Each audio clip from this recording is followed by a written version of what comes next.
दिया। माननीय अधिष्ठाता महोदय, मैं जिस विधानसभा क्षेत्र मऊ से चुनकर आता हूँ, ये एक बुनकर बहुल और किसान बहुल क्षेत्र है और यहाँ पे मैं अपने सभी साथी विधायकों को मैंने सुना, इन्होंने बताया कि हमारी सरकार ने ये कर दिया, वो कर दिया, बहुत सारी बातें, मगर उसमें मैं अपनी बातों को भी रखना चाहता हूँ क्योंकि हमारा मऊ एक ऐसा क्षेत्र है जहाँ आज भी एक छोटा जनपद होने के कारण पूर्वांचल का एक हिस्सा है और पूर्वांचल में मऊ एक छोटा जनपद है जहाँ का सदर हॉस्पिटल, मऊ सदर हॉस्पिटल जो है वो मात्र 70 बेड का हॉस्पिटल है, जहाँ प्रतिदिन पिछले 6 महीने का अगर आंकड़ा उठाकर देखा जाए तो 200 से ज़्यादा पेशेंट वहाँ पर हमेशा रहते हैं। माननीय चेयर से मैं अनुरोध करूँगा कि आपके माध्यम से मेरी ये रिक्वेस्ट हो कि मेरा मऊ सदर जो सीट है उससे दो राष्ट्रीय मार्ग गुजरते हैं। एक तो हमारा ये एक्सप्रेस वे गुजरता है, पूर्वांचल एक्सप्रेस वे, दूसरा गोरखपुर से बनारस वाला जो मार्ग है वो गुजरता है, मगर उसके बाद हमारी विधानसभा क्षेत्र में कोई भी ट्रॉमा सेंटर नहीं है, जिससे अगर कोई घटना घट जाती है तो पेशेंट को मिनिमम, जो कि हमारे क्षेत्र से 100 किलोमीटर की दूरी पर जो भी अच्छा बेहतर हॉस्पिटल है वहाँ या लखनऊ आना पड़ता है और रास्ते में उनकी मृत्यु हो जाती है और जो कि एक अपूर्व घटना होती है जिसकी कोई भी पूर्ति नहीं की जा सकती। मैं आपके माध्यम से अनुरोध करूंगा कि अध्यक्ष जी, मेरी विधानसभा बुनकर बहुल क्षेत्र है और बुनकर लोग बड़ी बड़ी मशीनों से काम करते हैं। अक्सर ऐसी घटना और दुर्घटना घट जाती है जिससे घायल होने वाले व्यक्ति को इंस्टेंट ब्लड लॉस होता है और जिस कारण स्वास्थ्य सेवा बेहतर ना होने के कारण, मिनिमम जो स्वास्थ्य सेवा भी होनी चाहिए वो भी ना मिलने के कारण वहाँ पर ये दिक्कत सामने आती है और लोगों की जान जाती है। अध्यक्ष जी, मैं आपसे ये अनुरोध करूँगा आपके माध्यम से कि हमारे यहाँ मऊ का जो डिस्ट्रिक्ट हॉस्पिटल है उसमें ऑक्सीजन जनरेशन प्लांट नहीं है, जो कि आज के समय में बहुत ज़्यादा जरूरी पड़ जाता है क्योंकि सिलेंडर से सप्लाई होने वाली जो गैस है, अगर किसी माध्यम से ऑक्सीजन खत्म हो जाता है तो एक बहुत बड़ी घटना का सामना हो सकता है जिससे कि जान और माल का नुकसान हो सकता है। अध्यक्ष जी, मेरे यहाँ एक सबसे बड़ी परेशानी ये है कि जो सदर हॉस्पिटल है उसकी अच्छा ना होने की वजह से और वहाँ कोई भी स्पेशलिस्ट डॉक्टर ना होने की वजह से जो प्राइवेटाइजेशन हो रहा है, और वैसे भी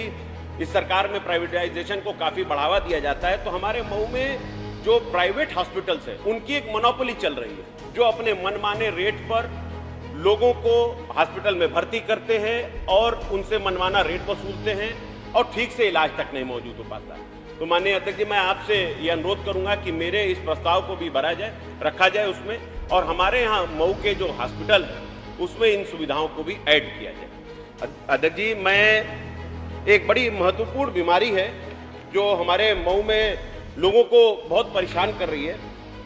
थैलीसीमिया नामक एक बीमारी है। इस बीमारी में हड्डी के अंदर जो बोन मैरो होता है उसमें खराबी आ जाने के कारण व्यक्ति बहुत ज़्यादा परेशान हो जाता है, दर्द से जूझता है। पीड़ित को हर 15 दिन में PRBC ब्लड की आवश्यकता पड़ती है। इस रोग के उपचार में और भी सुविधाओं की आवश्यकता पड़ती है। सुविधा ना होने के कारण मरीजों की मौत हो रही है तथा उनके परिजन आर्थिक रूप से टूटते जा रहे हैं। मान्यवर, आपसे अनुरोध करता हूं कि इस बीमारी की गंभीरता को देखते हुए डिस्ट्रिक्ट हॉस्पिटल मऊ में इस रोग के 2 स्पेशलिस्ट कंपोनेंट ब्लड बैंक जांच एवं दवाइयां उपलब्ध कराने की कृपा करें। मान्यवर, मेरे यहाँ सबसे बड़ी परेशानी नगर पालिका क्षेत्र, हमारे यहाँ से ही नगर विकास मंत्री भी आते हैं, मगर जो भी कारणवश हो मैं अपनी परेशानी आपके सामने अपने मऊ की रखता हूँ कि मेरे नगर पालिका क्षेत्र में 25% आबादी जो कि एक गंदे पानी के नाले के खुले होने की वजह से परेशान है और 27 फीट चौड़ा नाला, जब भी बारिश का मौसम आता है खुला हुआ नाला उसमें पानी भर जाता है। पानी भरने के कारण तरह तरह की बीमारियां पैदा होती हैं, कभी छोटे बच्चे उसमें गिर जाते हैं, कभी उसमें कोई जानवर गिर जाता है और जान और माल का भारी नुकसान हो जाता है। तो माननीय चेयर से मैं अनुरोध करूंगा कि आप मेरी तरफ से मेरी इस चीज़ को पहुंचाएं और किसी भी तरह उस नाले को बनवाने की कृपा करें, क्योंकि आगे 2 महीने 3 महीने बाद बरसात का मौसम शुरू हो जाएगा और फिर से इन घटनाओं से हमारे नगर पालिका क्षेत्र को बहुत दिक्कत होगी। मान्यवर, मेरी विधानसभा क्षेत्र से होकर गुजरने वाले वाराणसी गोरखपुर हाईवे में, जिस पर district hospital, collectorate, police line, SP office, tehsil, Vikas Bhavan, RTO office तथा कई स्कूल, कॉलेज और प्राइवेट हॉस्पिटल हैं, वो रास्ता बिल्कुल क्षतिग्रस्त हो चुका है, मगर उस पर कोई काम नहीं हो रहा है। मैं आपसे अनुरोध करूंगा कि उस रास्ते को काम करने के साथ साथ, उसको बेहतर बनाने के साथ साथ उसको 4 लेन में करने की कृपा किया जाए, ताकि ट्रैफिक जाम से और जो परेशानी हो रही है उससे भी लोगों को आराम मिल सके। मेरी विधानसभा क्षेत्र सदर मऊ नगर पालिका क्षेत्र स्थित बंधा रोड, डेढ़कुलिया घाट से खेदूपुरा भदेसरा होते हुए बख्तावरगंज मार्ग को 4 लेन कराना बेहद जरूरी है, ताकि हमारे नगर पालिका क्षेत्र को जो भारी ट्रैफिक है उससे छुटकारा मिल सके। मेरे यहाँ विकासखंड रतनपुरा है। रतनपुरा में विकासखंड ग्राम फैंचा है। टिपरसात में तमसा नदी पर गोदाम घाट के सामने पुल का निर्माण कराना बेहद जरूरी है, क्योंकि लोगों को इसकी बड़ी समस्या हो रही है इसकी वजह से। देखिए, मेरी विधानसभा क्षेत्र में ग्राम गाढ़ा में योगपुर हॉस्पिटल की पुरानी चारदीवारी टूट गई है, जिसकी वजह से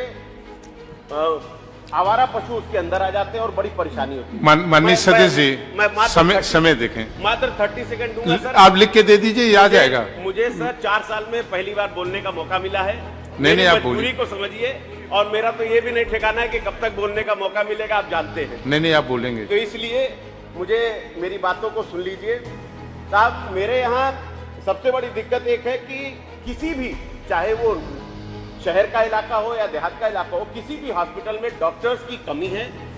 सर। इसके लिए मैं आपसे अनुरोध करूंगा कि मेरी इन गुजारिशों को आप अपने साथ जोड़ते हुए और सबकी गुजारिशों के साथ जोड़ते हुए मेरी मऊ सदर विधानसभा को भी विकसित करें, ताकि मैं भी अगली बार जब अपनी बात रखूं तो उसके साथ साथ बहुत धन्यवाद माननीय।